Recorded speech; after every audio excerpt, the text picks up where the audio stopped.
நீங்க வந்து நிறைய நெகட்டிவ் ரோல் பண்ணிருக்கீங்க, பட் அதுக்கு ஒரு ரீசன் இருக்கும். மேபி ஹீரோயின்காக ஏதாச்சும் ஒரு விஷயம் ரிவெஞ்ச் எடுக்கிற மாதிரி ஒரு சப்ஜெக்டா இருக்கும். பட் இப்போ உள்ள உங்க கூட நடிச்ச சக நடிகர்கள் வந்து ஹீரோவா இருந்தவங்க எல்லாருமே இப்ப மெயினா முழுக்க முழுக்க நெகட்டிவ் வில்லனாவே பண்றதுக்கு இன்ட்ரெஸ்ட் காட்டுறாங்க. இன்கேஸ் ஃபியூச்சர்ல நீங்க அந்த மாதிரி பண்றதுக்கு ஐடியா இருக்கா? கண்டிப்பாக பண்ணுவேன் சார். நான் பட் அந்த மொத்தம் நெகட்டிவ் கதாபாத்திரம் என் மேலே இருக்கணும். அந்த பிரிஞ்சுலாம் இருக்கக்கூடாது. இப்போது அருண் விஜய் பண்ணார்ல அஜித் சார் படத்தில். ஸோ அந்த மாதிரி இருந்துச்சுன்னா, நல்ல டைரக்டர் இருந்துச்சுன்னா, நம்மளுக்கு நம்ம பண்ணுற ஒரு எஃபர்ட், நம்ம போடுற அந்த இன்வெஸ்ட்மெண்ட் வந்து யூஸ்ஃபுல்லாக போய் சேரும்.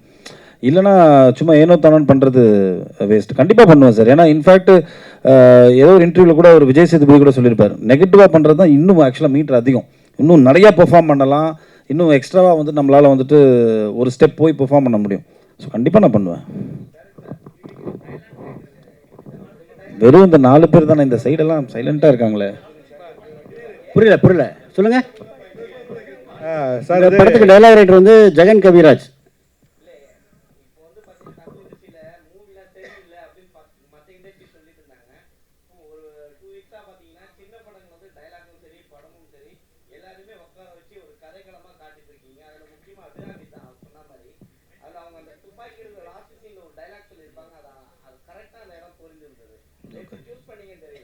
இல்லை, அது வந்து நாங்கள் டிஸ்கஸ் பண்ணோம். முதல்ல டிஸ்கஸ் பண்ணிட்டு இது அதிகமாக வந்து நான் இவர்கிட்ட ஜெகன் கிட்ட தான் நிறைய டிஸ்கஸ் பண்ணுவேன்.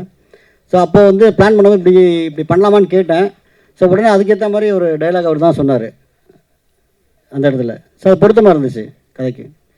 சார் ஒரு கேள்வி. அது இந்த சர்டிஃபிகேட், சென்சார் சர்டிஃபிகேட் படிச்சுதான். ஏ சர்டிஃபிகேட் கொடுத்தாங்க, நீங்கள் பேசாமல் வந்துட்டீங்கன்னு சொன்னீங்க. பட் இதே மாதிரி சூப்பர் ஸ்டார் படங்கள், அப்புறம் பெரிய டைரக்டர் சங்கர் போன்ற படங்கள்லாம் இதை விட பெரிய வன்முறைகள்லாம் இருக்குது, படங்கள்ல இருக்குது. பட் அதுக்கு வந்து யூ சர்டிஃபிகேட்டே கொடுக்குறாங்க. அதை பற்றி நீங்கள் ஃபைட் பண்ணாமல் வந்தீங்க? உங்களுக்கு யாராவது அட்வைஸ் பண்ணலையா? அதை பற்றி நீங்கள் இப்போ அந்த மாதிரி பெரிய டைரக்டர் பெரிய படங்களுக்கு கொடுக்குறத பற்றி நீங்கள் என்ன நினைக்கிறீங்க? இப்போ பெரிய ஹீரோக்கள் படங்களுக்கு யூ சர்டிஃபிகேட் கொடுத்துட்றாங்க. அது எத்தனை பேரை கொண்டாலும் சரி, 100 பேரை கொள்றாங்க, 1000 பேரை கொள்றாங்க, அந்த மாதிரிலாம் நடக்குது. அதுக்கெல்லாம் யூ சர்டிஃபிகேட் கொடுக்குறாங்க. பட்டு இதில் வந்து அவ்வளோ பெரிய வன்முறையெல்லாம் ஒன்றும் இருந்த மாதிரிலாம் தெரில. துப்பாக்கி சூடு மட்டும் தான் தெரியுது, வேறு ஒன்றும் தெரில.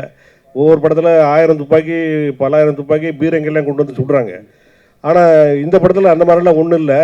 ஆனால் இதுக்கு யூ சர்டிஃபிகேட் கொடுக்காததுக்கு நீங்கள் என்ன மாதிரி ஃபீல் பண்ணீங்க? உங்கள் படக்குழுவோட எண்ணம் என்ன அப்படின்னு சொல்லிட்டு கொஞ்சம் சொல்லுங்க சார். இது வந்து என்னென்னா, இப்போ இந்த கதை இப்போ ஏற்கனவே சொன்னதான் எனக்கு வந்து என்னென்னா, இப்போ நீங்கள் கண்டென்ட் ரொம்ப ஸ்ட்ராங்காக இருந்ததுனால நான் இந்த ஏயூலாம் பற்றி கவலைப்படல ஃபஸ்ட்டு.